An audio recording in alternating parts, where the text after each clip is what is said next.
Hello students, welcome to NBGEI।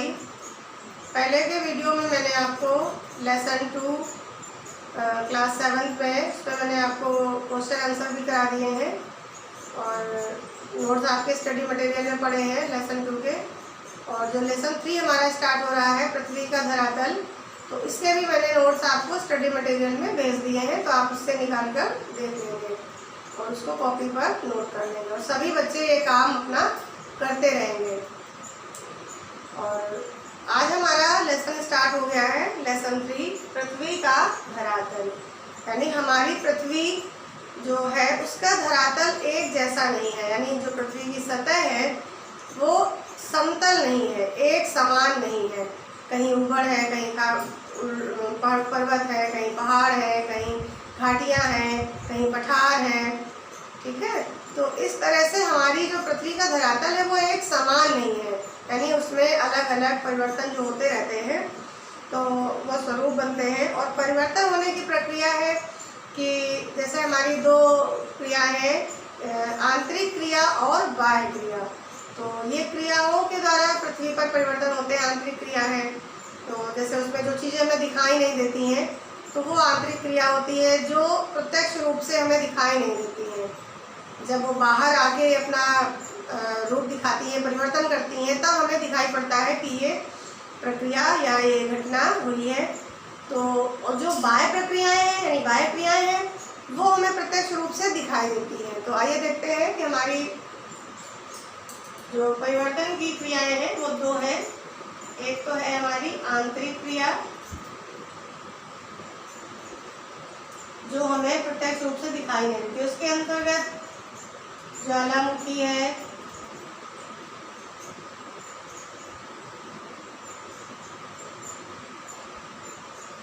भूकंप है, और दूसरी है हमारी बाह्य क्रिया। बाह्य मतलब बाहरी, तो पृथ्वी के ऊपरी भाग में हमें जहाँ दिखती है प्रत्यक्ष रूप से, तो वो दिखता क्या है? बहता हुआ जल दिखता है, वायु दिखती है, ठीक है, फिसलती बर्फ दिखती है, और जो हमें प्रत्यक्ष रूप से बाहरी भाग में जो दिखाई देता है वो हमारी बाह्य क्रिया कहलाती है। और इनसे पृथ्वी पर परिवर्तन होते रहते हैं।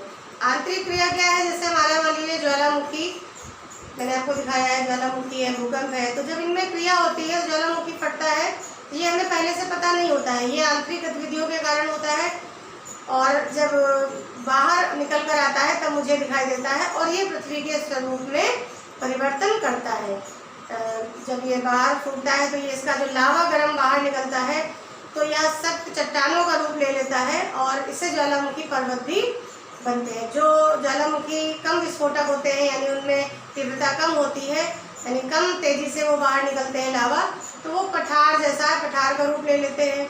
और जिनमें लावा बहुत ज़्यादा निकलता है और निरंतर निकलता ही रहता है, तो वो इकट्ठा होते होते और वो ऊंचाई तक जाकर और वो ज्वालामुखी पर्वत का रूप ले लेते हैं। इसी तरह से भूकंप आते हैं जब, तो भूकंप मुझे पहले से पता नहीं होता है कि भूकंप आने वाला है, वो अचानक आता है आंतरिक गतिविधियों के कारण, और तो ये हमें दिखाई नहीं देते। जब बाहर आ जाते हैं तब हमें पता चलता है भूकंप आता है और उससे बहुत ही विनाश हो जाता है। फिर हमारा है बाह्य क्रिया।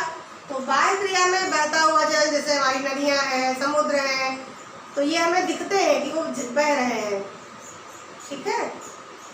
वर्षा होती है हमें दिख रही है, जो हवा है चल रही है, आंधी चल रही है, तूफान आते हैं, ये हमें दिख रहे हैं।